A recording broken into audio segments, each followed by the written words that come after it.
Hi guys, welcome to my latest video. Today's review is going on the Train to Busan sequel titled Train to Busan Presents Peninsula. As I mentioned, this is a sequel to Train to Busan, which was a very popular Korean zombie movie from 2016. Peninsula takes place 4 years after the events of Train to Busan, which was the beginning of a zombie apocalypse and a virus outbreak. A soldier who previously escaped the diseased wasteland relives the horror when assigned to a covert operation with two simple objectives: retrieve and survive. So in Train to Busan, most of it took place on a train, or if not, right around it, whether that's in a train station or on the train tracks. This movie we get to see a different view of what it is like with this virus outbreak. Just everything looks so cool. You know how the city is destroyed, overrun by, well, zombies. Just to see things growing over other stuff. It looked very cool. The cinematography is very great in the way it's shot. And yeah, just this look is probably the best thing about this movie for me. And what is established in the first movie is these zombies are not just like your generic zombies.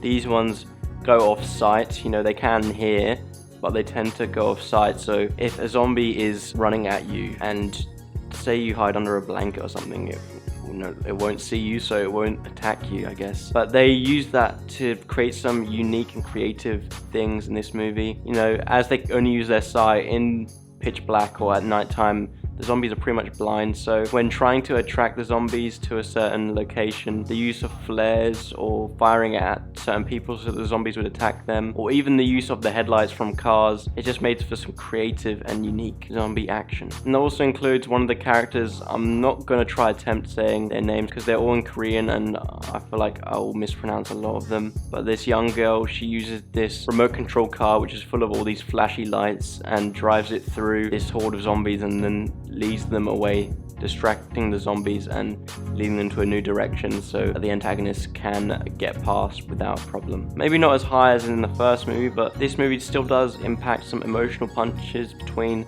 characters, whether they're gripping moments, traumatic memories. Just makes our characters have some ambition and why we can understand them a bit more.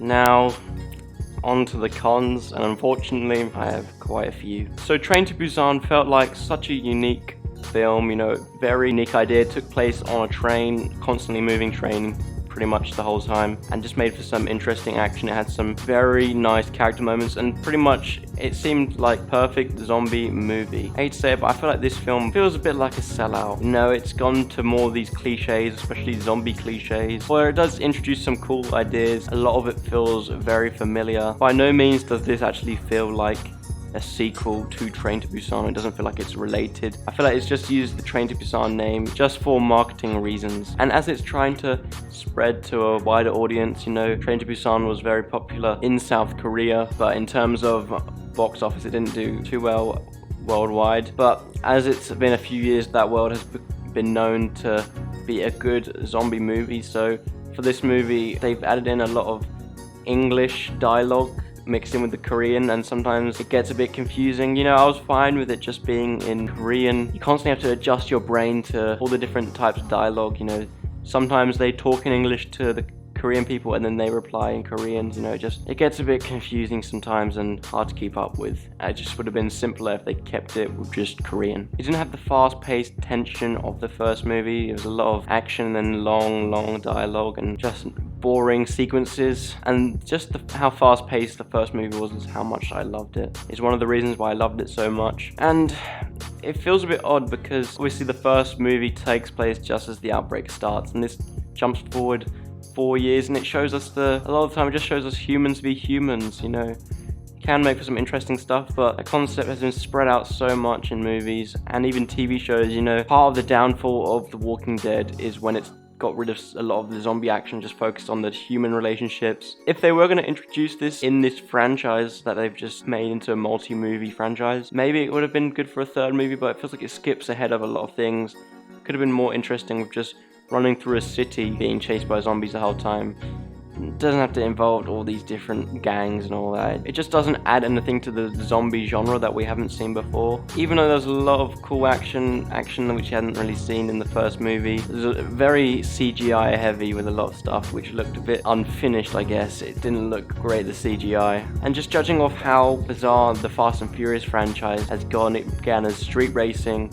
Now it's on with super soldiers, super virus or whatever. I could see this movie being like a Fast and Furious movie, like a Fast and Furious 12 or something, where Dom must fight off the zombie apocalypse. This is what this kind of feels like. Very, very over the top Fast and Furious movie, which had a baby with Mad Max Fury Road.